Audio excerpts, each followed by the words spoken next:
Yeah, hello. Hi friends, I'm Reverend Elly Kajaminyo, Program Coordinator in Across, which is one of the places Cheryl comes to work when she's in South Sudan. While I work in Sudan, my family still lives in Uganda, in the suburbs of Kampala. We have been living there during the war times, and they are still there. I'm looking forward to meeting my family as soon as I leave Australia. Across is a Christian organization committed to South Sudan. Your own members, like Jeff and Jenny Rogers, were in Across at one time. In Across, we run a number of programs, including teacher training, church and community mobilization project called the PAP, inclusive education with a community-based rehabilitation, community-managed microfinance, which you are involved in funding. We also run WASH, that is water, sanitation and hygiene, now funded by Tier Fund Australia.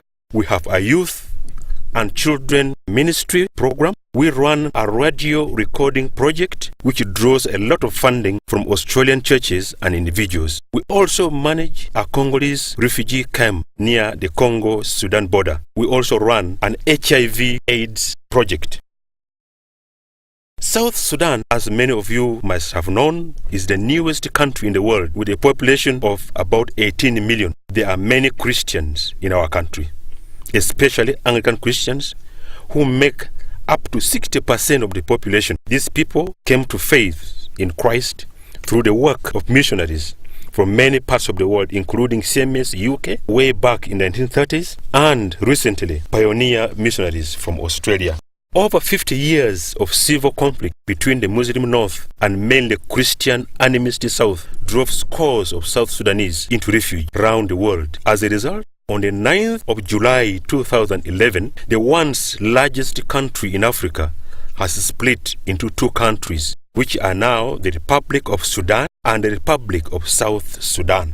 Australia is a host to hundreds of thousands of such refugees from South Sudan. And for that, we owe God a lot in thanksgiving for you people. The 50 years of war have resulted in untold levels of poverty and underdevelopment we cannot do without support from friends like you. The work of Across is therefore supported by friends in America, Europe and Australia. That is why I've just concluded a 7-week trip to the United States, and I am now here to explain to you what your help through Anglican Aid, OMAF, Tier Fund Australia and other individuals and churches has been able to do. Besides, Anglican Diocese of Sydney, through its development and ministry arms of Anglican Aid and OMAF, you are contributing a lot in helping to build a new nation of South Sudan, both spiritually and physically. Because of our history of conflict with the Muslim North, many of our countrymen and women are very poor and poorly educated and require the social support that NGOs and mission organizations such as Across can supply.